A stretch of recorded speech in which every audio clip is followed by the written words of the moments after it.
নামাজেই আত্মার প্রকৃত শান্তি ও সকল সমস্যার সমাধান। সালাত বা নামাজ এমন একটি ইবাদত, যেই ইবাদতের মধ্যে আল্লাহ রাব্বুল আলামিন সকল সমস্যার সমাধান এবং আত্মার প্রকৃত শান্তি রেখেছেন। এই পৃথিবীতে অসংখ্য নামাজি ব্যক্তি আছেন যাদের নামাজ আল্লাহ পাকের দরবারে কবুল হয় না, তাদের জন্য আরও বদদোয়া দেয়। অনেক নামাজি আছে যাদের জীবনে আত্মা প্রশান্তি হয় এবং আল্লাহ রাব্বুল আলামিন এর কাছাকাছি যাওয়ার সুযোগ আল্লাহ পাক করে দেন।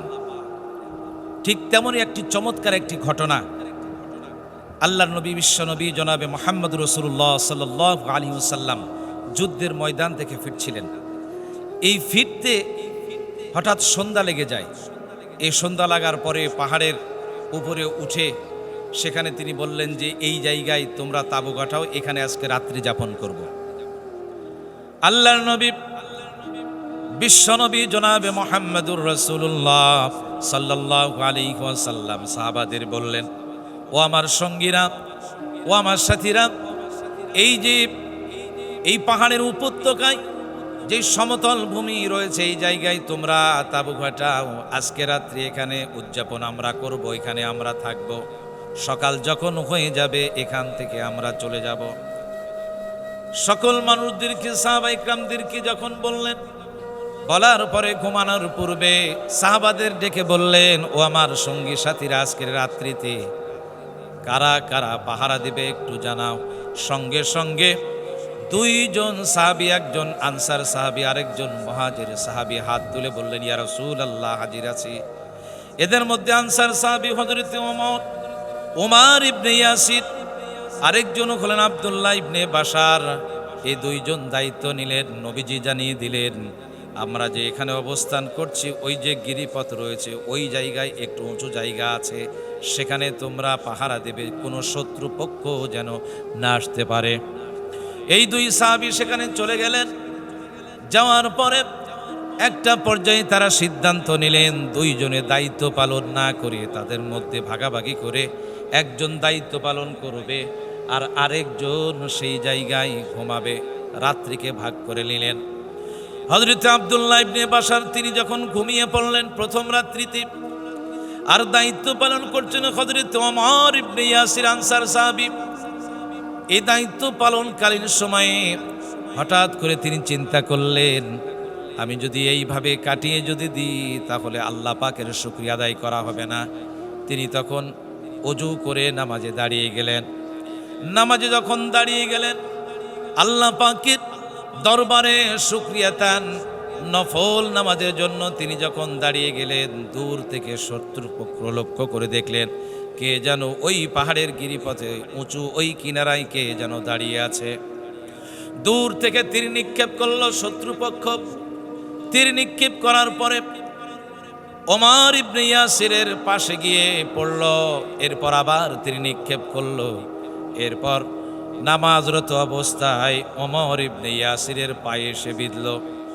এরপর আবার যখন তীর নিক্ষেপ করল, নামাজরত অবস্থায় ওমর ইবনে ইয়াসির আছেন, ঠিক সেই সময় তার শরীরে এসে বিঁধল। তবুও তিনি নামাজ ছেড়ে দেন নাই। এইভাবে চলতেই লাগলো। তীর যখন নিক্ষেপ করতেই আছে, ঠিক সেই মুহূর্তে নামাজের মধ্যে ইয়াসির রাদিয়াল্লাহু তাআলা আনহু আরো যেন প্রশান্তি পাচ্ছেন, তিনি নামাজ ছেড়ে দেন নাই। হঠাৎ করে মনে পড়ে গেল, আমি যদি এইভাবে ইন্তেকাল যদি করি তাহলে বিশ্বনবীর দায়িত্ব পালন করা হবে না। আমার পাশে আমার যে বন্ধু সাহাবী তিনি আছেন, তাকেও তো আমি তো ডেকে দিতে পারি। তিনি তাড়াহুড়া করে বিশ্বনবীর এই দায়িত্ব পালন যে নির্দেশ দিয়েছেন সেটা রক্ষার জন্য তিনি সালাত শেষ করলেন। শেষ করার পরে এবার হচ্ছে আব্দুল্লাহ ইবনে বাশারকে ডাকলেন। ডাকার পরে তিনি বললেন, ভাই তাড়াতাড়ি উঠুন, দেখুন শত্রুপক্ষ তীর নিক্ষেপ করেছে।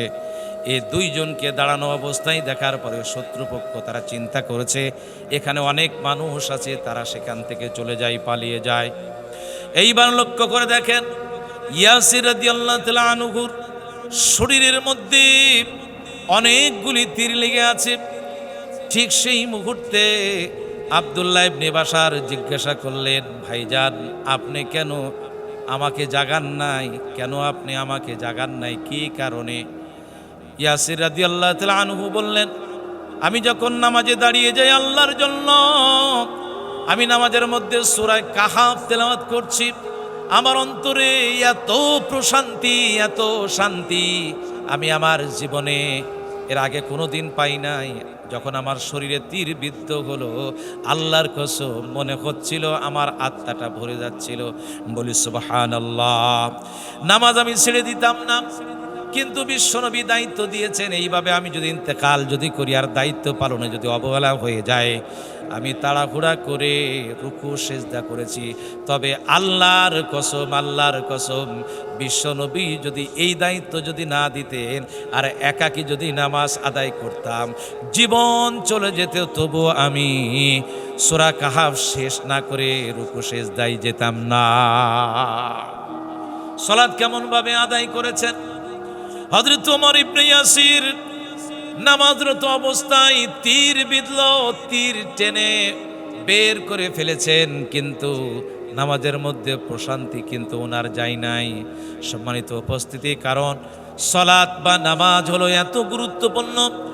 আল্লাহর নবী জানিয়ে দিয়েছেন, আল্লাহ পাকের সঙ্গে সুসম্পর্ক গড়ার অন্যতম মাধ্যম হলো সালাত। কারণ হলো ওয়াসজুদ ওয়াকতারিব, যদি তোমরা আল্লাহর নিকটবর্তী করতে চাও তাহলে অবশ্যই তোমরা সেজদা করো।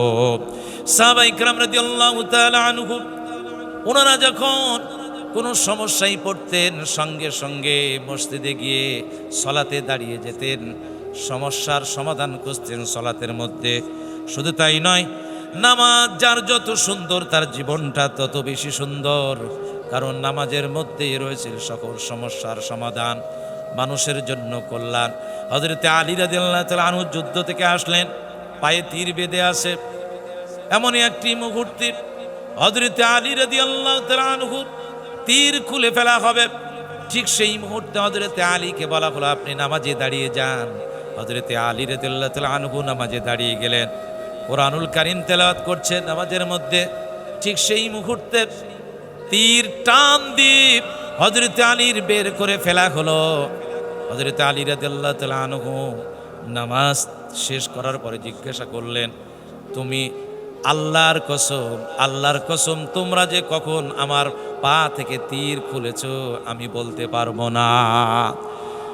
আল্লাহ পাকের সন্নিকটে যাওয়ার জন্য গভীর রাত্রিতে সিজদায় পড়ে মালিকের সঙ্গে সম্পর্ক করতে হবে, কারণ সালাত এমন এক ইবাদত যার মাধ্যমে স্রষ্টা এবং সৃষ্টির সান্নিধ্য লাভের অন্যতম হলো মাধ্যম।